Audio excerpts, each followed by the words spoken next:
So this mare has had a bit of EndoTapping, not a lot.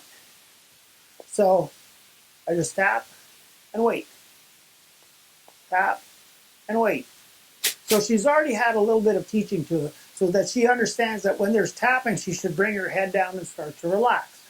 So I like that, because what will happen is when I give her a release, she's going to be way quicker to bring her head down below her withers and start preparing herself to feel better and to relax, because she's been taught that when she goes here, everything quiets down, and then I stimulate her body to relax even further.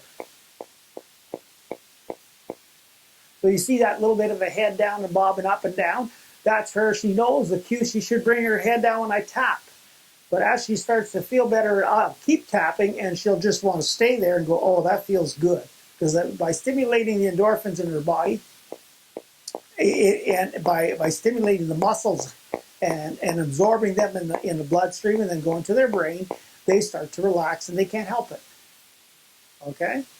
So now I could do a whole video on that, but you can take a look on the website. There's the one with Tornado, who's a very sensitive, anxious horse, and shows you how to go through the stages. But because of the shoulder in a circle, now I'm going to show you how I implement this tapping skill and improve the shoulder in itself by just tapping. So I move her over, tap her on the rib cage so that she bends a little bit better.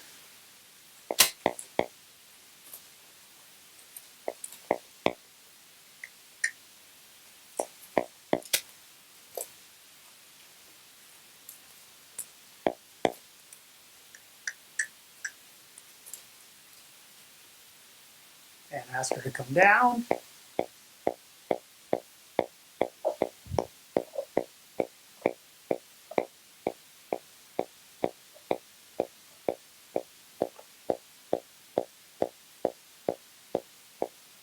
Now what I'm going to be doing is I'm going to be practicing the left side of this horse just for this video. I won't be doing the right, but normally when I train I do both sides. Her main's on this side, on the other side, so it'll make it easier for you guys to see what I'm doing with the tapping.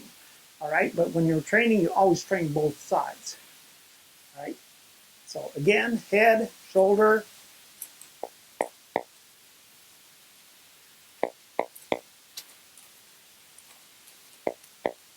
So I'm doing both pressure with my knuckle so that she bends a little bit better.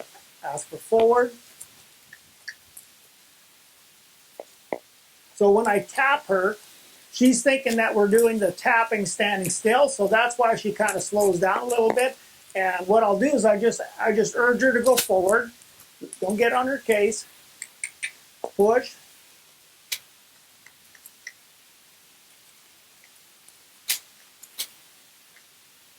And have her come down. So with the EndoTapping, there's a couple of things that are going to happen. Is that when she relaxes her top line, you'll see her start to stretch more and more, get more relaxed. It'll speed up the relaxation phase, and it will improve the bend. That's not bad. And again, I'll send her out.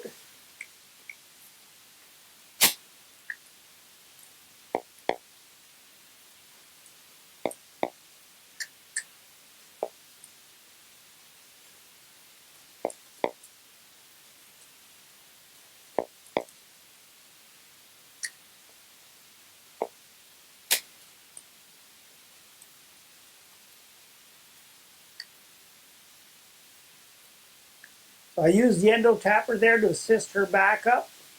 When I touch her on the knees, I taught her before she didn't yield her body very well.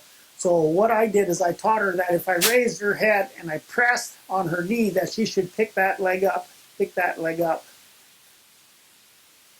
pick that leg up, pick that one up. Okay? So what that's really doesn't look like much, but later on, if I ask her that I'd like this leg to move, and I touch that leg, well, it'll actually have some meaning to her. But also, when I give her a little touch with the foam ball on her knee, the tendency is she lifts her legs when she backs up rather than drag them. And that's a much more effective way, especially if I was, let's say I wanted her to back up on a tarp. Because if she drags the tarp back, she'll probably scare the heck out of herself. Yet on the other hand, if she lifts her feet, she's not dragging the tarp. So there's a lot of little skills that, when we do them initially, don't look like much, but they start to become very useful down the road. Again, send her out. See, right there, I started tapping and her forward stayed better.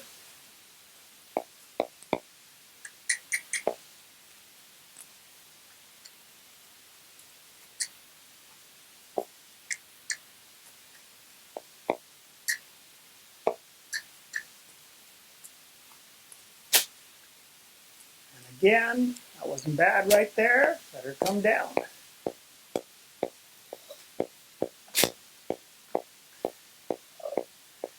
It's better to do more good small tries than to do a few long ones. What I'm looking for is that, does she yield the body over in the manner that I asked? Does the head go? Does the shoulder go? Does she bend from the body from the pressure? Does she relax when she's asked? Does she maintain her forward? She does those things, and as it gets smoother and smoother, then we're ready to start moving, possibly at a trot. At this point, there's no rush. I want her to be balanced, keep her posture up, forward.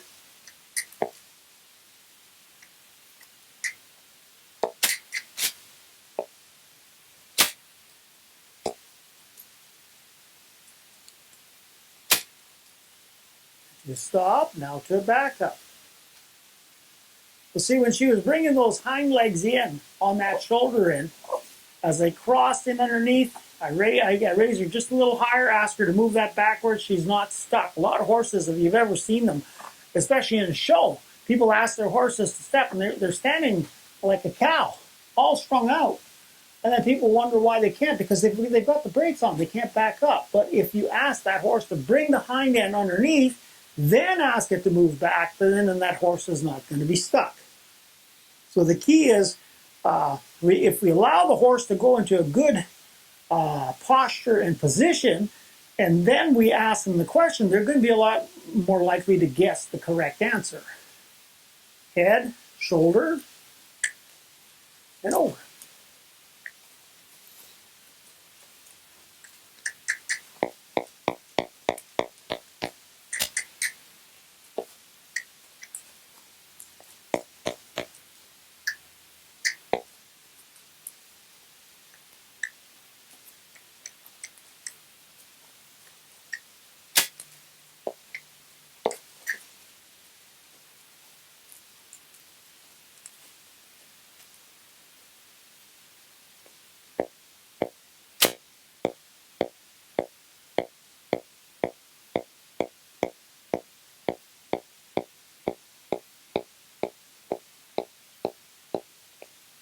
So one of the key things I do like about EndoTapping is that when I tap the horse to relax, I'm also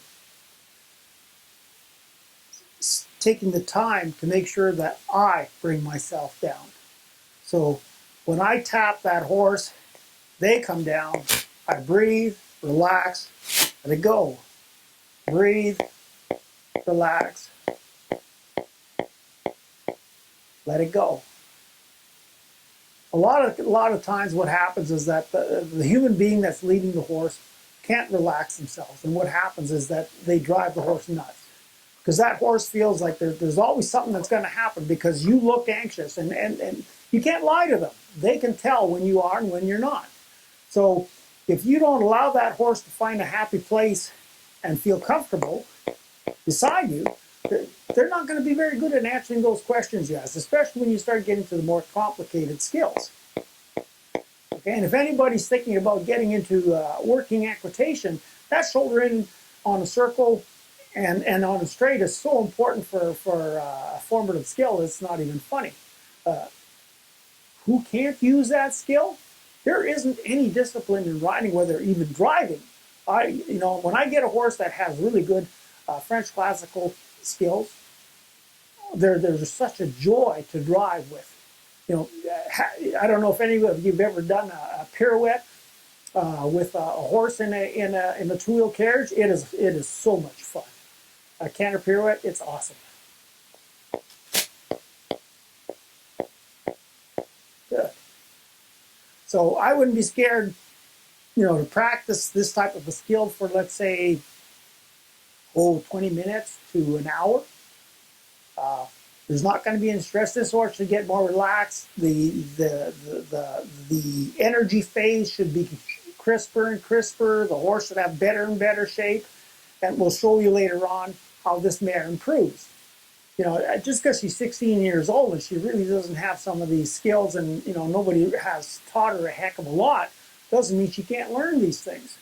So she really hasn't been abused intentionally in terms of people really making her feel bad on purpose. It's just that when people sometimes don't know what to do to help a horse, what they do is they just basically facilitate what that horse's answer is to things they don't understand, and that's to bug her off and just run and avoid it.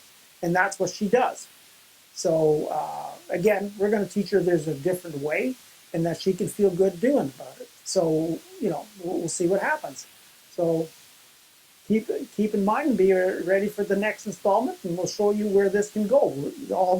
Everything we do here on the ground will apply to the saddle. All right? And I often find that it's really good for people to start to understand it on the ground, then try it in the saddle, because then what happens is that they have a better understanding of what the skill is. And if you have a better understanding of what the skill is and you're learning, you're more inclined to drive your horse nuts when you do it badly riding than you are on the ground in a lot of cases. So that's why I think most people should start from on the ground. Can you overdo this skill? No, you can't. If you're doing it, and as you get better and better at it, you'll get a more favorable reaction from your horse. All right? And if you do this correctly, this horse is going to be able to support your weight. So many people are changing saddles like they change underwear because it doesn't fit right. Well, it's not the fit that's right. It's the horse is not carrying the weight correctly. So a lot of those saddles will irritate the hell out of them. But if a horse carries himself properly and carries the weight properly, they're going to have far less of a problem with that. All right? If you have correct padding and you have a reasonable fit, most of that, if that horse is carrying itself correctly, you're not going to bugger up its back. But on the other hand, you start riding them inverted and counterflex, and you keep asking for these athletic skills like I see a lot of times in so many of the disciplines, it's a problem. Horses will break down. Take care. Keep healthy.